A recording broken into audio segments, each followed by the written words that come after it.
Di sini saya akan mempresentasikan tentang studi Al-Quran dan perkembangannya. Yang pertama, pengertian studi Al-Quran. Al-Quran adalah kitab Allah yang berisi hakalam yang maha suci, yang merupakan mukjizat Nabi Muhammad SAW yang abadi, yang diturunkan kepada Nabi yang terakhir yaitu Nabi Muhammad SAW, penutup para Nabi dan Rasul dengan perantaraan malaikat Jibril alaihissalam. Studi Al-Quran juga disebut sebagai ulumul Quran. Istilah ulumul Quran berasal dari bahasa Arab yaitu kata ulum dan Al-Quran. Adapun definisi ulumul Quran berdasarkan istilah, para ulama mengungkapkan dengan redaksi yang tidak terlalu berbeda sebagaimana dijelaskan sebagai berikut. Yang pertama, menurut Mana Al-Khattan, ulumul Quran adalah ilmu yang mencakup pembahasan yang berkaitan dengan Al-Quran dari sisi informasi tentang asbab al-nuzul atau sebab-sebab turunnya Al-Quran, kodifikasi dan tertib penulisan Al-Quran, ayat-ayat yang diturunkan di Madinah, dan hal lain yang berkaitan dengan Al-Quran. Yang kedua, menurut Al-Zarhani, ulumul Quran adalah beberapa pembahasan yang berkaitan dengan Al-Quran dari sisi turun, urutan penulisan, kodifikasi, cara membaca, kemukjizatan, penolakan hal-hal yang dapat menimbulkan keraguan terhadap serta hal lainnya. Yang ketiga, menurut Abu Syabah, ulumul Quran adalah ilmu yang memiliki objek-objek pembahasan yang berhubungan dengan Al-Quran, mulai dari proses penurunan, urutan penulisan, kodifikasi, cara membaca, penafsiran kemukjizatan, serta pembahasan lainnya. Dari definisi tersebut, para ulama sepakat bahwa ulumul Quran adalah sejumlah pembahasan yang berkaitan dengan Al-Quran. Dalam pembahasan ini menyangkut materi yang selanjutnya menjadi pokok bahasan ulumul Quran. Jadi, dapat disimpulkan, ulumul Quran adalah ilmu yang membahas masalah-masalah yang berhubungan dengan Quran dari segi asbabun nuzul atau sebab-sebab turunnya Al-Quran, penertiban dan pengumpulan Al-Quran, pengetahuan tentang surat Makkah Madinah, dan yang lain-lain yang berhubungan dengan Al-Quran. Ruang lingkup studi Al-Quran. Ruang lingkup dari pembahasan ulumul Quran pada dasarnya sangat luas dan banyak, dikarenakan segala aspek yang berhubungan dengan Al-Quran, baik itu berupa ilmu agama seperti tafsir, ijaz, dan qiraah, maupun ilmu-ilmu bahasa Arab seperti balaghah, dan ilmu i'rab Al-Quran, yang merupakan bagian dari ulumul Quran. Selain itu, banyak sekali ilmu yang terangkum di dalamnya. Kemudian kita akan membahas tentang sejarah perkembangan studi Al-Quran.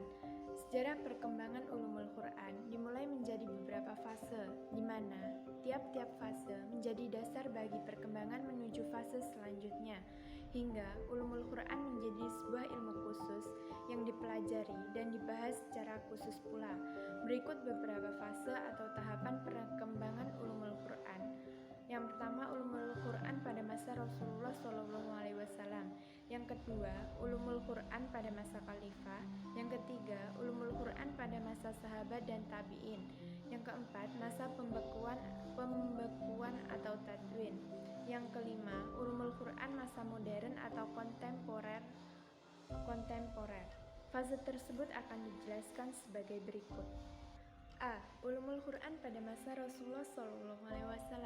Embrio awal ulumul Quran pada masa ini berupa penafsiran ayat Al-Quran langsung dari Rasulullah SAW kepada para sahabat. Begitu pula dengan antusiasme para sahabat dalam bertanya tentang suatu ayat, menghafalkan, dan mempelajari hukum-hukumnya.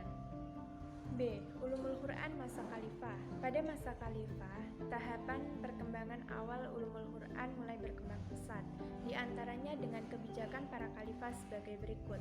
Yang pertama, Khalifah Abu Bakar dengan kebijakan pengumpulan atau penulisan Al-Quran.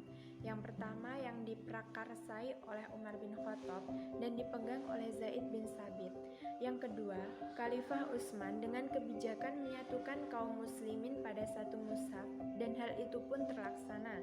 Yang ketiga, Khalifah Ali dengan kebijakan perintahnya kepada Abu Aswad ad-Duali meletakkan kaidah-kaidah nahwu. C. Masa pembukuan.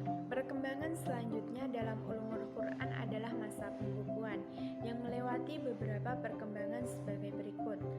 A. Pembukuan tafsir Al-Quran menurut riwayat dari hadis, sahabat, dan tabi'in. Yang B. Pembukaan tafsir berdasarkan susunan ayat. C. Munculnya pembahasan cabang-cabang ulumul Quran selain tafsir. D. Mulai pembukuan secara khusus ulumul Quran dengan mengumpulkan cabang-cabangnya. D. Ulumul Quran pada masa modern atau kontemporer. Perkembangan ulumul Quran pada masa kontemporer berlanjut seputar penulisan sebuah cabang ilmu Al-Quran secara khusus dan terpisah. Ada yang menyusun cabang-cabang dalam kitab tersendiri dengan penulisan yang lebih sederhana dan sistematis dari kitab-kitab klasik. Yang pertama, kitab yang terbit membahas khusus tentang cabang-cabang ilmu Quran atau pembahasan khusus tentang metode penafsiran Al-Quran. Yang kedua, kitab yang membahas secara umum ulumul Quran dengan sistematis. Demikian yang dapat saya sampaikan. Jika ada kurang lebihnya mohon maaf. Sekian, terima kasih. Wassalamualaikum warahmatullahi wabarakatuh.